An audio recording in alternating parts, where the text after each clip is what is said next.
Assalamualaikum warahmatullahi ta'ala wabarakatuh. Asal alam mu'alam.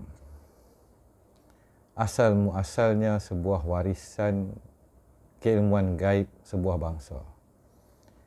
Baiklah, sidang pada pagi ni, sidang tuan-tuan adalah membicarakan serba sedikit, bermusyawarahnya kita, berbincangnya kita di dalam hamba Allah seadanya ini, memberikan pandangan, iaitu pandangan daripada kacamata pemikiran seorang anak Melayu di akhir zaman. Jadi, apakah teras yang telah membentuk dunia yang kita hidup pada hari ini? Dikala tumbangnya semua kerajaan lama, warisan gaib ilmu Melayu, kebatinan dan juga teknologi alam beralam, dan proses penyampaian dan kutub kanah bangsa yang hilang, inilah sebenarnya yang telah membentuk kerajaan-kerajaan langka dan kuno. Yang adanya istana umpama diganggar negara beruas, yang dikatakan orang kucing melompat atas bumbung dia sebulan tak habis lagi. Wujudnya kota-kota besar, kota-kota pelabuhan dan segala matematik dan aritmetik, termasuk juga menjadi tuan rumah kepada perairan di seluruh muka bumi, termasuk juga kesinambungan alam beralam. Maksudnya wilayah ahli kitab orang Melayu telah menjadi hub, serantau jagat raya alam beralam yang gaib ataupun tidak, ataupun yang dikatakan alien itu sendiri. Maka inilah di antara titik-titik sejarah yang sebenar ataupun the real history of the world. Benda ni makan masa lah pada sidang kita kali ni. Mungkin makan sejam video ni. Dan kalau tuan-tuan izinkanlah, di tengah video ni saya akan minta masa lah, kan isap sebatang rokok. Ini saya katakan sekali lagi sidang santai, seolah-olah saya bersembang atau berbual melontarkan pandangan kepada sidang hadirin. Agak lama saya dah tak buat cerita lagu ni kan. Menganggap kita ini keberadaannya di dalam satu gelanggang ataupun satu kedudukan. Yang nak mendengar sampai habis tak ramai, itu sudah semestinya. Tetapi bagi saya di kala awal jejak warisan, kebanyakan video yang saya zahirkan ini sebenarnya adalah untuk warisan hamba Allah seadanya ini. Di dalam serba kekurangannya seorang hamba Allah ini di muka bumi, maka inilah yang saya kembalikan dan akan titipkan kepada anak-anak bangsa saya dan warisan saya. Di dalam waktu yang singkat kita hidup pada pagi ini, di dalam tergapai-gapainya kita hendak menggapai keilmuan yang lama dan membekalkan dan menitipkan amanah keramat daripada segi agamanya tadi, warisan dan sepersalinannya sebuah bangsa kepada anak-anak bangsa kita, keturunan kita. Cabarannya amat getir dan amat hebat. Jadi kita sambunglah semula.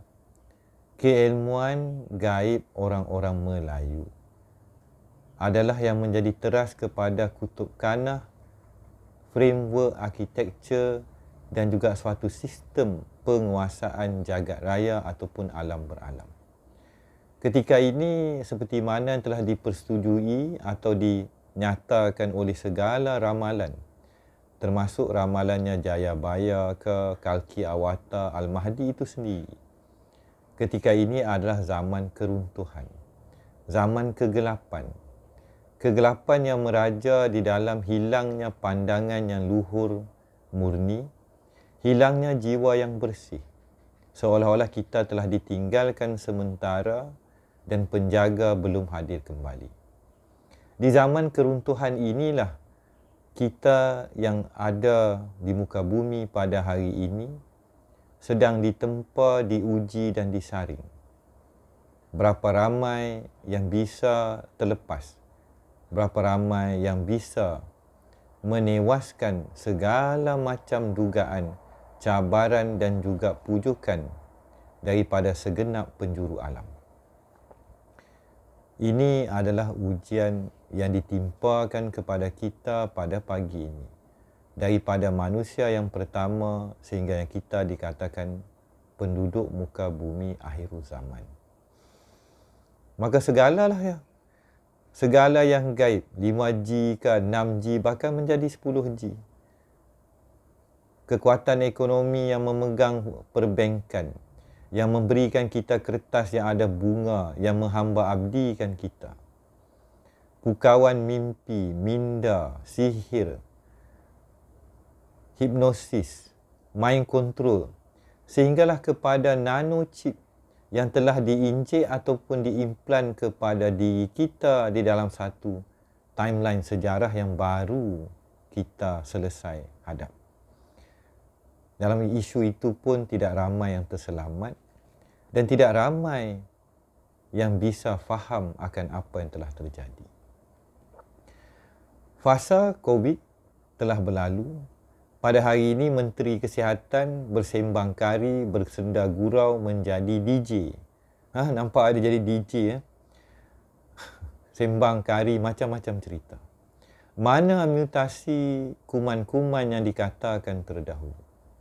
Apa yang terjadi kepada mereka yang menerima kesan dan gejala benda yang gaib tadi?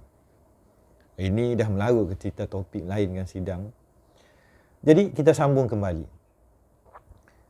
Mau tak mau sebelum hamba ini menyambung cerita. Kita adalah umat ataupun bangsa Melayu akhir zaman. Orang-orang sakti kita dah tak ada. Ulama-ulama, guru-guru saya, Al-Fatihah, Tuan Guru Al-Alamah Lebay Isa, Tuan Guru Haji Ismail Labu Kubung Alang Iskandar. Ada orang kata dia bukan Alang Iskandar, tapi itu apa yang dia mengaku kat saya kan. Macam-macam telah kembali ke rahmatullah. Bidan keluarga, bidan raja, Bonda Leha dah kembali. Paduka Majid, Paduka Kadir, Paduka Mustafa, Dukun Tapa. Telah terlalu ramai guru-guru saya kembali. Jawad Nurbah dah kembali. Apa lagi? Siapa lagi? Ramai guru-guru saya dan ulama peringkat dunia yang berkebolehan itu telah kembali ke rahmatullah. Maka kitalah yang ada pada pagi ini. Ibu-ibu, ayah-ayah, adik-adik, teman rakan seperjuangan. Maka pada hari ini mereka menutup alam gaib tadi.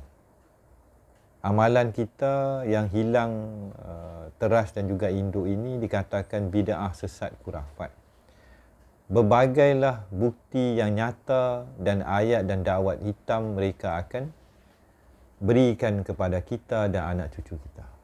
Sedangkan di tangan anak-anak bangsa dan orang-orang di muka bumi itu, telefon yang menerima reseptor gaib. Yang kemudian decrypt, dan diolah, dijalin di dalam satu peranti. Kita boleh remote control server YouTube, server WhatsApp, server TikTok. Kita diberi pilihan mengakses.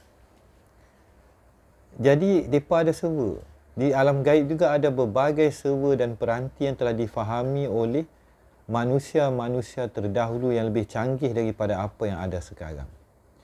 Kita ini sebenarnya pada abad dan kurun ini diperhambakan supaya kita menutup mata batin. Kita menutup mata kasyaf kita.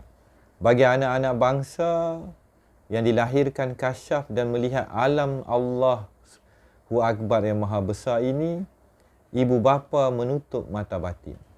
Mahu memenjarakan anak-anak mereka hanya pada tahap pertama di muka bumi. Jadi hujan baru nak turun, kita sambung sebentar lagi.